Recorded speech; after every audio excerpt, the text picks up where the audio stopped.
পৃথিবীর জমিনে আজকে যারা আলেমদেরকে বিপদে ফেলে দিয়েছে, মামুনুল হকের মতো আলেমদেরকে যারা আজকে ভিতরে ঢুকিয়েছে, এরাও কিন্তু জিন শয়তান নয়, এরাও হচ্ছে প্রকাশ্য মানুষ শয়তান।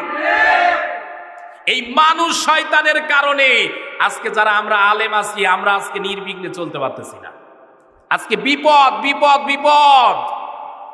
বর্তমানেও যারা আজকে কোরআনের পাখি আল্লামা বড় হুজুর সহ মুফতি আমির হামজা ভাই, মিজানুর রহমান আজহারিকে যারা তাড়িয়েছে দেশ থেকে, এই পৃথিবীর জমিনে জিন শয়তান যতই শয়তানি করুক না কেন, জিন শয়তানের কারণে যত অসুবিধা না হয়েছে, এই পৃথিবীর জমিনে যত সমস্যার বিপদ দেখতেছেন, তার পিছনে কিন্তু মানুষ শয়তানের সমস্যাই বেশি।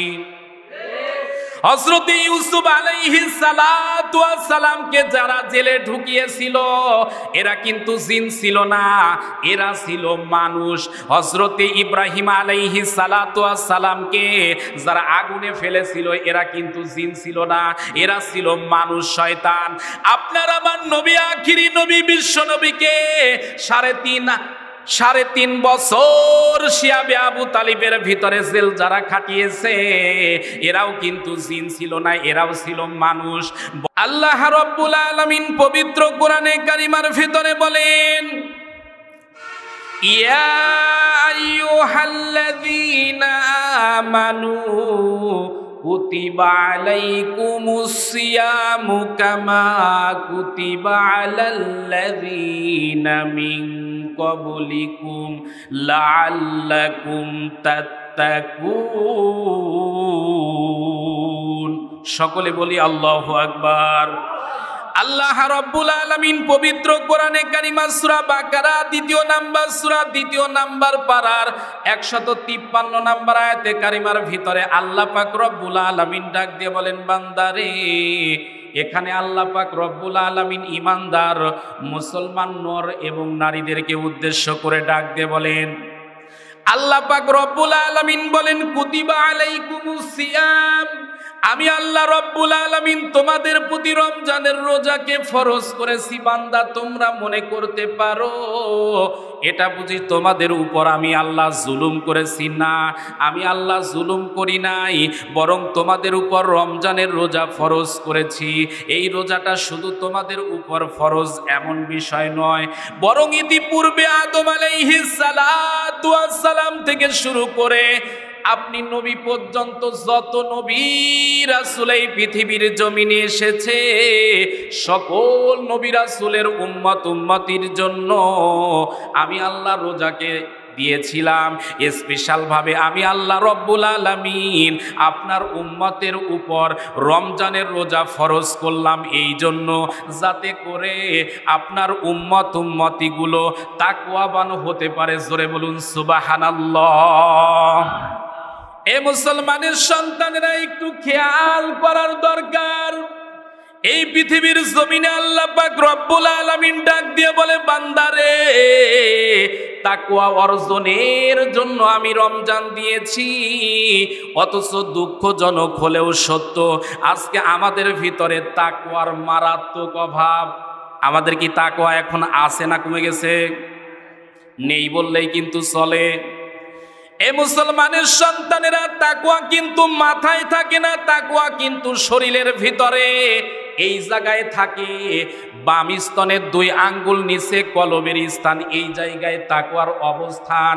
আল্লাহ পাক রব্বুল আলামিন ডাক দিয়ে বলে, বান্দারে, আমি রমজানের রোজা ফরজ করলাম তাকওয়া যেন বাড়ে এই জন্য।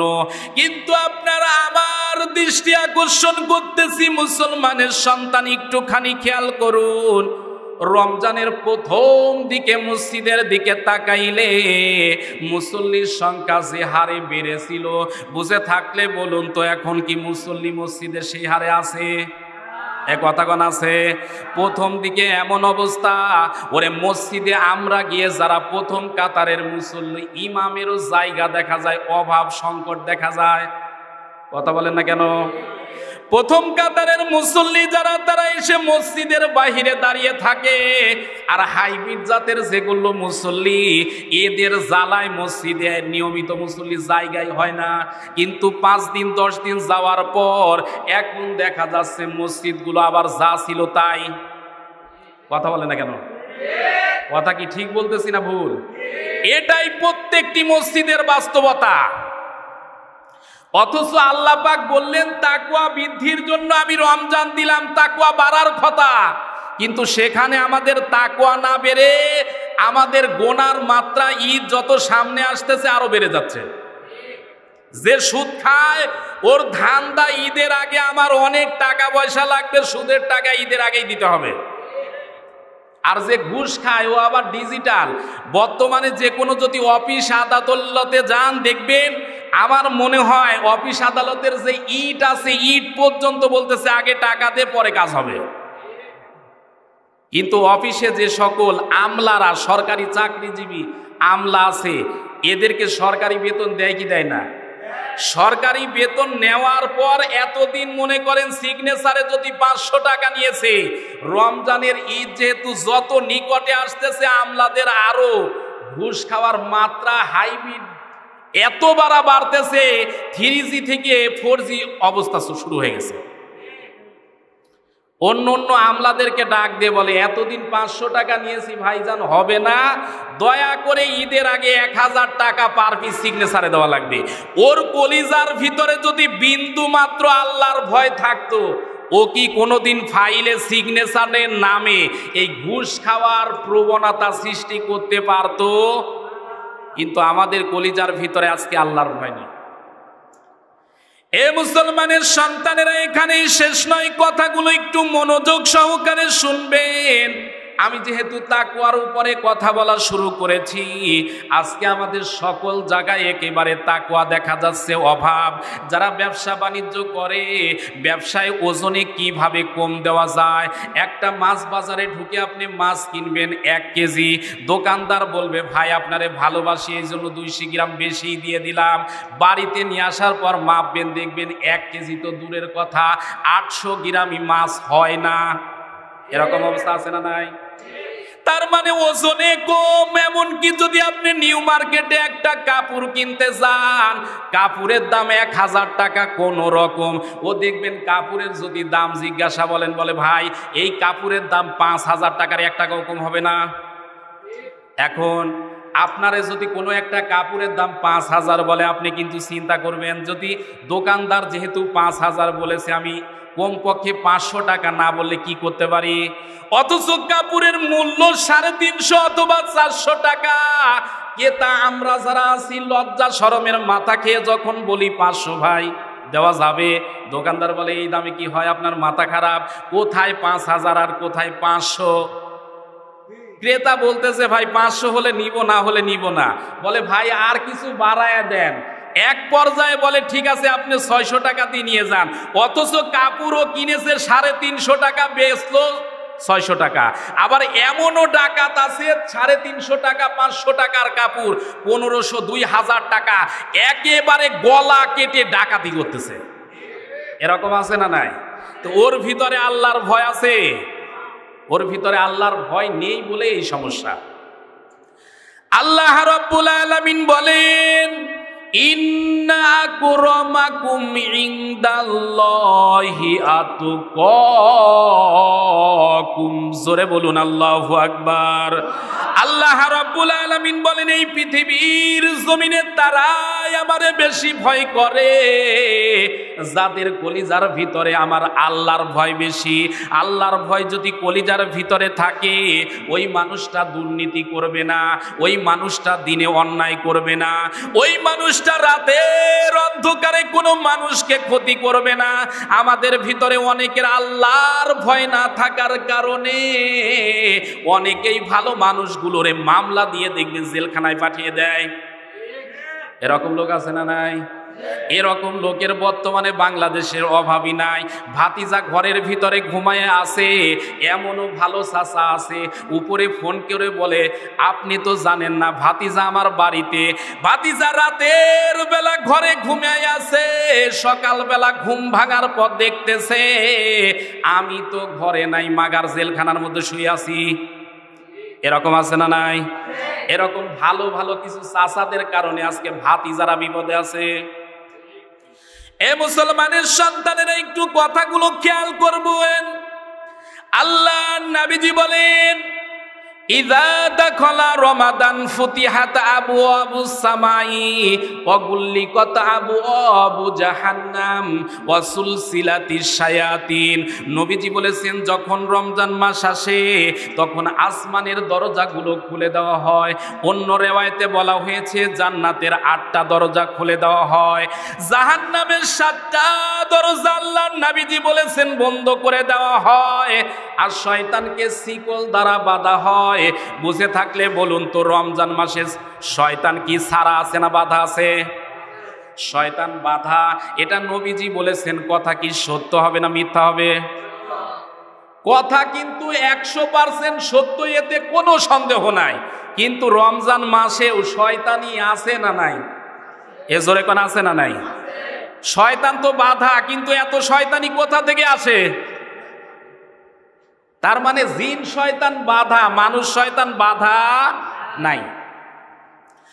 আল্লাহ রাব্বুল আলামিন পবিত্র কোরআনে কারিমার ভিতরে বলেন মিনাল জিন্নাতি ওয়ান নাস। জোরে বলুন আল্লাহু আকবার। আল্লাহ রাব্বুল আলামিন পবিত্র কোরআনে কারিমা সূরা নাস 30 নাম্বার পারা 114 নাম্বার সূরার শেষ নাম্বার আয়াতে কারিমার ভিতরে আল্লাহ পাক রব্বুল আলামিন ডাক দিয়ে বলেন এই পৃথিবীর জমিনে দুই প্রকার শয়তান আছে, একটা হলো জিন শয়তান আর একটা কিন্তু মানুষ শয়তান। এ মুসলমানের সন্তানেরা একটু নিজেদের বিবেকটাকে নাড়া দিয়ে কথা শোনেন। এই পৃথিবীর জমিনে বর্তমানে রমজান মাসে জিন শয়তান বাধা আছে, এটা আপনিও জানেন আমিও জানি, কিন্তু মানুষ শয়তান কি বাধা আছে? এই মানুষ শয়তানের কারণে পৃথিবীর জমিনে সমস্যা কিন্তু সবচাইতে বেশি। কারণ রাতের বেলা যদি আপনি কোন জায়গায় যান, আগে আমরা দেখেছি মুরব্বীরা বলছে আল্লাহ সামনে যেন জিন ভূত না পড়ে, জিন ভূত অথবা যদি সামনে পড়ে কি না জানি কি হয়। কিন্তু মনে করেন নিউ মার্কেট থেকে বাজার করে আসতে আসতে রাত মনে করেন 1টা বেজে গেছে, আপনি সাবগিরাম আসবেন হেঁটে হেঁটে, দোয়া করতেছে মুরব্বী আল্লাহ যা হয় হোক, রাতের বেলা পরে সামনে কোনো অসুবিধা নাই। জিন 100 কাছে 200 সামনে পড়ে কোনো অসুবিধা নাই, কিন্তু দয়া করে যেন কোনো মানুষ শয়তান সামনে না পড়ে। কারণ সামনে যদি মানুষ শয়তান পড়ে পকেটের ভিতর যে টাকা পয়সা আছে সব মাগার নিয়ে যাবে। এরকম মানুষ শয়তান আছে না নাই? এমন এই শয়তানগুলোর উপদ্রব বেড়েছে যা বলার মতো না। 7 মাথায় আপনি একটু বাজার করতেছেন অথবা নিউ মার্কেটের ভিতরে ঢুকেছেন, 10 মিনিট ঘুরবেন, আপনার বন্ধুরূপে গা শুধু ঘেঁষা দিবে, ওরে মাগার পকেটে টাকা পয়সা যা আছে মুহূর্তের ভিতরে সাবার হয়ে যাবে।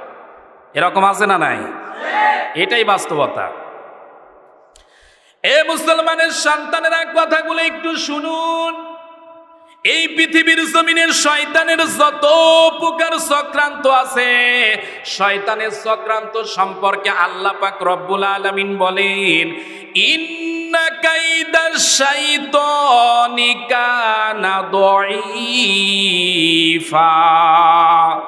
জোরে বলুন আল্লাহু আকবার। আল্লাহ রাব্বুল আলামিন পবিত্র কোরআনে কারিমা সূরা নিসা 4 নাম্বার সূরা 5 নাম্বার পারার 76 নাম্বার আয়াতে কারিমা থেকে বলতেছি, আল্লাহ রব্বুল আলামিন বলেন এই পৃথিবীর জমিনে শয়তানের যে চক্রান্ত আছে এটা দুর্বল, কিন্তু মানুষ শয়তানের চক্রান্তর কথা, নারী শয়তানদের চক্রান্তর কথা বলতে গিয়ে আল্লাহ পাক রব্বুল আলামিন বলেন ইন্না কাইদাকুন্না আযীম। আল্লাহ রব্বুল আলামিন পবিত্র কোরআনে কারিমা সূরা ইউসুফ 12 নম্বর সূরা 12 নম্বর পারার 28 নম্বর আয়াতে কারিমার ভিতরে বলেন, এই পৃথিবীর জমিনে কোন নারীর চক্রান্ত যদি শুরু হয়, ওই চক্রান্ত সম্পর্কে আল্লাহ রব্বুল আলামিন বলেন, নারীদের চক্রান্ত শয়তানের চাইতেও মারাত্মক। নারীদের চক্রান্ত আমাদের সমাজে আছে না নাই? আরে আছে, মানে এই সকল নারীদের কারণে আজকে আমরা টুপিওয়ালা, দাড়িওয়ালা, পাগড়িওয়ালা, নামাজি সব বিপদে আছে। এটাই বাস্তব। আজকে চোর ডাকাত নির্বিঘ্নে ঘুরে বেড়ায়, কোনো অসুবিধা নাই। আজকে ভালো মানুষ যেগুলো, সেই মানুষগুলো দিনের বেলা, রাতের বেলা তারা নির্বিঘ্নে ঘুরে বেড়াতে পারে না।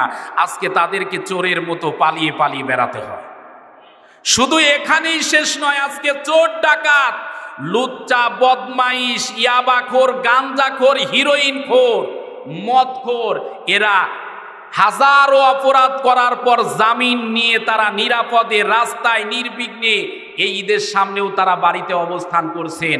আর কোরআনওয়ালা আলেমগুলো আজকে নিরপরাধ মানুষ হওয়ার পরও আজকে তারা বিভিন্ন মামলাতে জর্জরিত হয়ে আজকে তারা জেলখানার ভিতরে ধুকে ধুকে কাঁদতেছে। এটা কি জিন শয়তানের কারণে না মানুষ শয়তানের কারণে? এটা মানুষ শয়তানের কারণে সমস্যা। এ মুসলমানের সন্তানেরা, যে কথাটা বলতেছিলাম, ঝড় যখন শুরু হয়ে গেল, এমন সময় অবস্থা এমন হলো, ঝড়ের কারণে তাল গাছের নিচ থেকে ছোট্ট বাড়িগুলো যখন উড়ে যায়, দোকানপাটগুলো যখন ভেঙে চুরমার হয়ে যায়, অন্য গাছগাছালি যখন ভেঙে যায়, কিছুই যখন থাকে না, ঝড় শেষে তাকিয়ে দেখা যায় ঝড়ের জায়গায় ঝড় চলে গেছে, কিন্তু মাগার তাল গাছ কিন্তু ওই জায়গায় দাঁড়িয়ে আছে। কথা ঠিক না ভুল? তাল গাছ কিন্তু যেখানে ছিল সেখানেই দাঁড়িয়ে আছে, ঝড় বাতাস যেখানে ছিল ওই জায়গায় আছে। তার মানে বিষয়টা হলো এমন, সরকারি দল বিরোধী দল টানাটানিতে সরকারি দল যেখানে থাকার সেখানেই আছে, বিরোধী দল যেখানে থাকার সেখানেই আছে, মাঝখানে জনগণ টানাটানিতায় মরার অবস্থা গতি ছাড়া। আজকে আমাদের অবস্থা এত খারাপ হয়ে গেছে, কিন্তু এর পিছনে কারণ একটাই, জনগণ আজকে আমরা ঐক্য না হওয়ার কারণে জালিমেরা 180 মাইল বেগে গতি চালাচ্ছে। এই পৃথিবীর জমিনে আল্লাহ নবীজি বলেছেন, এই পৃথিবীর জমিনে আলেমরা যদি যতদিন পর্যন্ত থাকবে ততদিন পর্যন্ত বিপদ আপদ সহজে আসবে। এ জোরে বলুন, আসবে। এই পৃথিবীর জমিনে আলেমরা আছে বলেই আজকে কিন্তু পৃথিবীটা এত সুন্দর হয়ে আছে।